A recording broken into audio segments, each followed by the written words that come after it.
প্রাকৃতিক বিপর্যয়ে পাবনায় বেড়েছে সব ধরনের সবজির দাম। শহরের বড় বাজার থেকে যুক্ত হচ্ছেন সহকর্মী রিজভি জয়। রিজভি,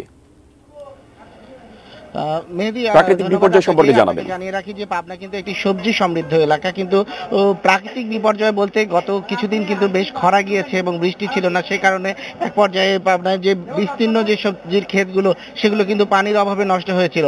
আবার সেই ক্ষতি পুষিয়ে নিতে কৃষকেরা যখন সবজি রোপণ করেন বিভিন্ন ধরনের, সেগুলো বড় হয়ে ওঠার কিছুদিনের মধ্যেই কিন্তু আবার এই যে বৃষ্টি শুরু হয়েছে, বর্ষা মৌসুম শুরু হওয়ার কারণে আসলে পদ্মা এবং যমুনা পাড়ের যে চরগুলো রয়েছে সেই চরগুলো কিন্তু পাবনার সবজি উৎপাদনের একটি বড় এলাকা। তো সেই জায়গাগুলোতে কিন্তু অনেক ক্ষেত্রেই বন্যার পানি চলে এসেছে, সেই কারণে সবজির ক্ষেত নষ্ট হওয়ায় সবজির কিন্তু আমদানি সংকট দেখা দিয়েছে। এই কারণে পাবনার বাজারে কিন্তু আজকে প্রতিটি সবজির দামই অনেক বেশি।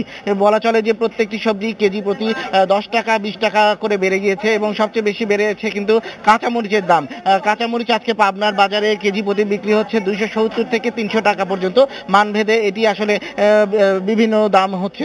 এর পাশাপাশি পেঁয়াজের দামও কিন্তু বেড়েছে, সেটি দেশি পেঁয়াজ বিক্রি হচ্ছে 120 টাকা এবং যেটি আমদানি করা পেঁয়াজ সেটি কিন্তু অল্প পরিমাণে বাজারে রয়েছে, সেটি কিন্তু 110 টাকায় বিক্রি হচ্ছে। তো সেক্ষেত্রে আমরা কথা বলেছিলাম যে আমদানি করা পেঁয়াজের এত বেশি দাম কেন, সেটি এখানকার ব্যবসায়ীরা বলছেন যে উচ্চ শুল্কের কারণে আমদানি করতে কিন্তু বেশি খরচ হচ্ছে এবং সেই কারণে আসলে পাইকারিদের বেশি দামে কিনে সেটি আবার বিক্রি করতে গিয়ে দাম কিন্তু বেড়ে যাচ্ছে। এর পাশাপাশি আমরা যদি এখানে দেখাতে চাই, এখানে কিন্তু নানা ধরনের সবজি রয়েছে, কিন্তু প্রতিটি সবজির দামই কিন্তু বেশ চড়া।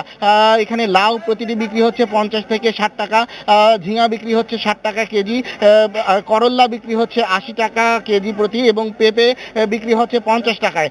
তো কিছুদিন আগেও কিন্তু এই সবজিগুলোর দাম কিছুটা কম ছিল, তবে এই বৃষ্টির কারণে আসলে এই ক্ষেতগুলো নষ্ট হওয়ার কারণে সবজি কিন্তু দাম বেড়ে গিয়েছে।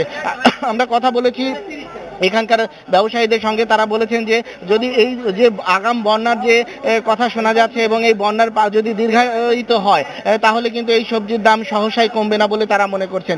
এই ছিল আমার কাছ থেকে পাবনার সবজি বাজারের সর্বশেষ খবর। মেহেদী।